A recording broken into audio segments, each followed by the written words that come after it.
A lot of people reviewing Supergirl seem to feel the same way about it, but I'm here to get to the bottom of it. Is Supergirl overhated, or is it really that bad and just forgettable? Let's talk about it. Let me start off by saying this. I feel let down by the new DCU and by James Gunn, and we are only 2 movies in. He went on record saying he will only greenlit a script if it's good, so then what the hell is this? I'm shocked to know he greenlit the Supergirl script because what we got was not good. It's not trash, but it's not memorable at all, and let me tell you why.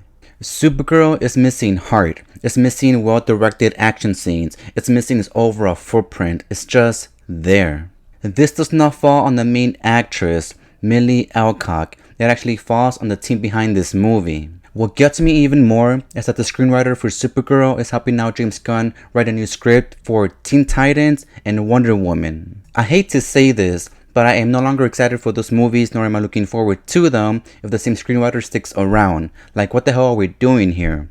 James Gunn should see the writing on the wall and get rid of the screenwriter, or just get rid of her overall in the DCU. And to make matters worse, he's doubling down on this. I recently saw an interview where he said he would protect this screenwriter and keep her around. What the hell was that? He should write this quote and place it in his mirror to see it each time he wakes up.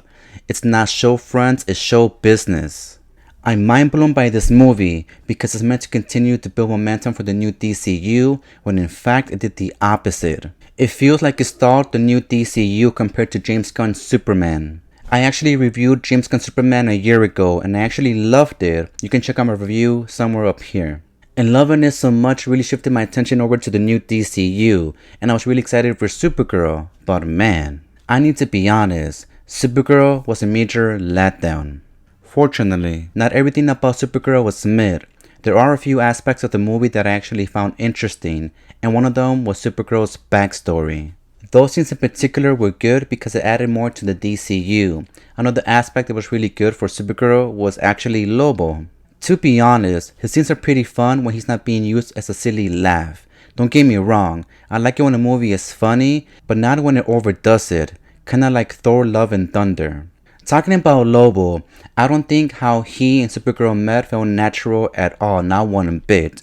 And talking about this, let me go over another aspect that really dragged this movie down. There is this child character that gets her family killed in the most stupidest way possible. She goes to a bar to get someone to kill the killer of the family, and Supergirl just happens to be there. After a fight scene, Lobo just appears sitting down by the corner of the bar. How the stories connected felt forced to me. It was clear as day they crossed paths for the sake of the story. I don't know about you guys, but personally I don't like when an adult character is stuck around with the child character. Each time she came on the screen, I was just over it. And I know they are trying to attract to a younger crowd, but hey, did everyone forget about Krypto?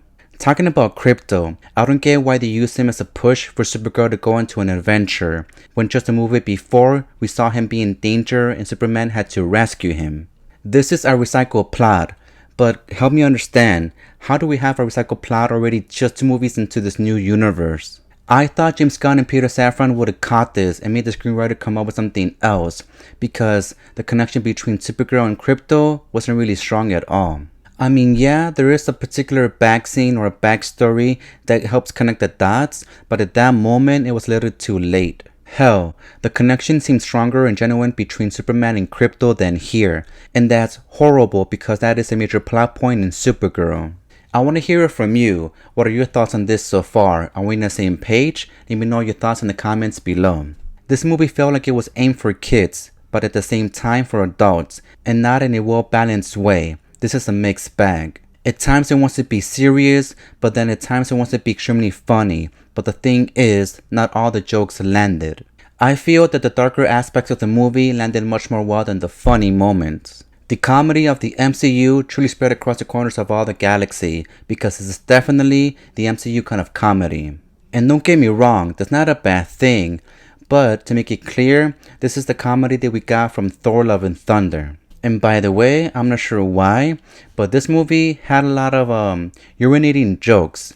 So yeah, the jokes and laughs were lost all over the galaxy here. Speaking of galaxy, this at times felt like a ripoff of James Gunn's own Guardians of the Galaxy. From certain action scenes to some color choices and the soundtrack. They used a slowed down version of the song The Middle during an action scene and it felt so out of place. The CGI at times is wonky and there were times you can get a sense that there was a green screen behind everyone and it felt off. And to make things worse, this director must have been on something while directing those action scenes because a lot of times there was just a lot of spinning around and you couldn't really understand what was happening. This movie cost $180 million to make and they couldn't afford an actual crane to make things much more easier to comprehend. Above anything else, the thing that made me not really care about this movie was its forgettable villain. And I forgot his name and I'm not going to go on Google to try to remember because he was not it. He is nothing but a laughing stock. Things like that made me think this movie was fast-tracked to be released within a year after Superman. The plot of this movie is not important. The main point of this movie was just something that happened by the end. Supergirl does something that really helps us open our eyes and figure out what kind of person she really is. Other than that, this plot does not really matter. So in conclusion, Marvel laid the groundwork as to how to build a shared universe, and clearly the DCU is not following that structure at all. Supergirl failed at being an important event and failed to get people's attention. It failed to scratch the itch we have for a good movie in a theater. This needs to be a lesson learned for James Gunn and Peter Safran.